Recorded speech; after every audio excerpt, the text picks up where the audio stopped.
Hi guys, so I'm gonna talk about the Midori slash Fauxdori. So let me grab mine. So this is actually the work in progress by Cosmo Cricket. You can also get the Crush planners that also have this like slim, almost A5 sort of size.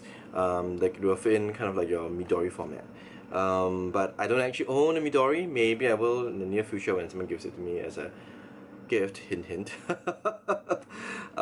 But I do find the Midori a bit too expensive, so I went for the like cheaper options. You can also make your own, which I'll show some of the ones that I've made. They're blank because they're just like the cover, because I haven't actually done books with it yet. But I just want to show you what's in my Midori. So this is the first page where I keep a lot of my embellishments on, and there will be a video where I talk about like how you can get your embellishments and how you may not necessarily have to buy something. I think that is often the misconception that people are like, oh, I have to buy loads of stuff. Not really. There are ways where people get away with introducing images and stuff quite differently. This is my kind of like diary slash journal sort of thing. So some things which are personal. So I'm just gonna flip to the page that comes out more. Things are more okay to share. So yeah, so this is a page. This is from this is actually my mom. So this was one of the main things I was documenting, but I went also to talk about what are the stories we tell to ourselves about ourselves. So which is kind of like a topic to eventually touch on at a later point in time, not in this one.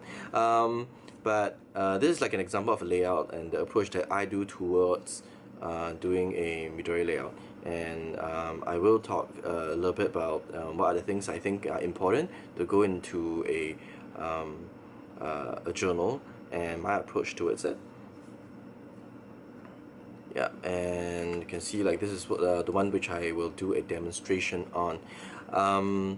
And as you can tell, I actually don't really care about the weekly because I treat it pretty much like a journal, and I journal the entire page anyway.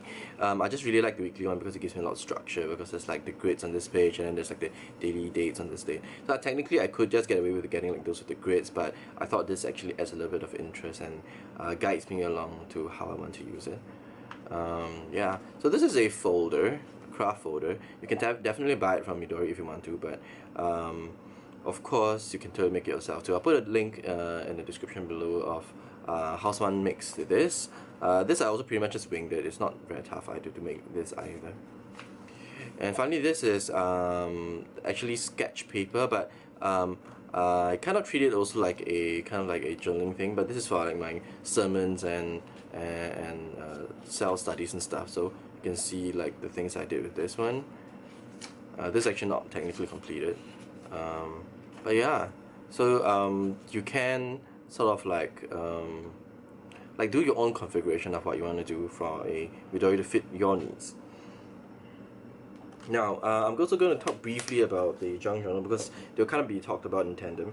So this is the junk journal. So a junk journal technically can mean two things. One, it could mean like a collection of junk which I bind into a single thing. So you could like take like church leaflets,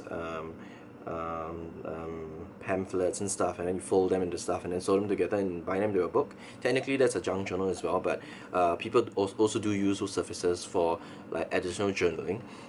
Or you could be made out of like pretty paper or leftover of like stuff, like your projects, and you have like little bits of leftover, and from there you could also make the base of which you pretty much put junk inside. So they could be like a ticket that you could have got on the bus on a trip to maybe like Europe or something, or maybe like a movie ticket.